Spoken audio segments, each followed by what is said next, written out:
স্বাগত আমার সকল দর্শক বৃন্দদের আমার নতুন একটি ব্লগ। শরীরটা খারাপ চলছিল, এই অজুহাতে তো ভিডিওই দেওয়া হচ্ছিল না। যাই হোক, আবারও কাজ শুরু করেছি।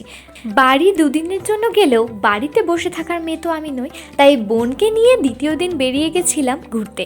ও যদিও কাজের অবসরে একটু আমার সাথে দেখা করতেই এসেছিল। এই দিন ছিল বোনের গলসিতে কয়েকটা কাজ, আর সেই সব কাজ মিটিয়ে জানতে পারি আমাদের এখানে নাকি গলসি উৎসব চলছে। সেই উৎসবে গা ভাসিয়ে আমরাও তাতে সামিল হয়ে যাই। হাতে বেশ কিছুটা সময় নিয়ে চলে গেছিলাম সেই মেলাতে। মেলার প্রবেশের আগেই আমার বোন কিন্তু ফুচকা খেয়ে নিয়েছে। যাই হোক, আমিও তাতে একটু ভাগ বসিয়েছি। এরপর চলে আসি পুরো মেলাটা এক্সপ্লোর করতে। ভাই এদিকে তাকা, কি কিনছিস?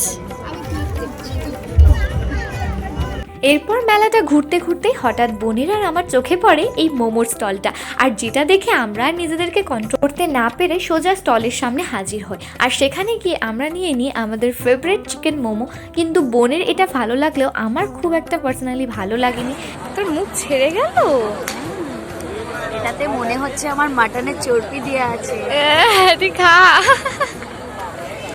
মেলাটা যেহেতু ছিল বেশ অনেকটাই বড়, তাই মোমো খেয়ে কিন্তু আমরা আবারও ঘুরতে শুরু করেছি মেলা। আর সেখানে আমার কিন্তু অনেক কিউট কিউট জিনিসও চোখে পড়েছে। তার মধ্যে হ্যাঁ, সবসময় মেয়েদের যেটা বেশি মন করে সেটা হচ্ছে কানের দুল। প্রচুর প্রচুর ইয়াররিংসের কালেকশন ছিল এখানে, কিন্তু যদিও আমার খুব একটা মনে ধরেনি।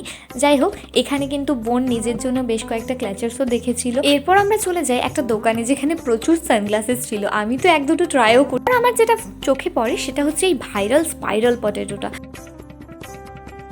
এক সময় যে পরিমাণ এর ক্রেজ দেখেছি তাতে তো একবার ট্রাই করতেই হতো। জাস্ট 2 বছর আগে পুরো ইউটিউব আর রিলস জুড়ে এত দেখেছিলাম এর ভিডিও, তাই আমি তো ভেবেছিলাম বাড়িতে ট্রাই করব। যদিও এই পুরো লেন্দি প্রসেসিংটা আমার জানা হয়ে গেছে ওনার কাছ থেকে, কিন্তু অনেকটা বেশি সময় চলে যায় এর পিছনে। আমরা এটা নেওয়ার জন্য প্রায় 30 মিনিটস অপেক্ষা করেছিলাম ওখানে দাঁড়িয়ে।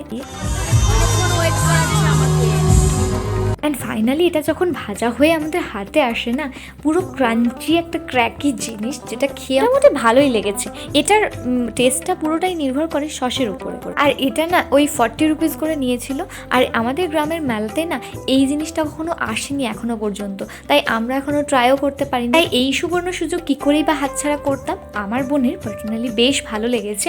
আর হ্যাঁ, তারপর তো আমরা খাওয়া দাওয়া করে মেলা ঘুরে ফাইনালি বাস ধরে বাড়ির পথে রওনা দিই। তো আজকের ব্লগটা ছিল এতটাই। তোমাদের এই সিম্পল ব্লগটা কেমন লেগেছে অবশ্যই জানিও। বাই।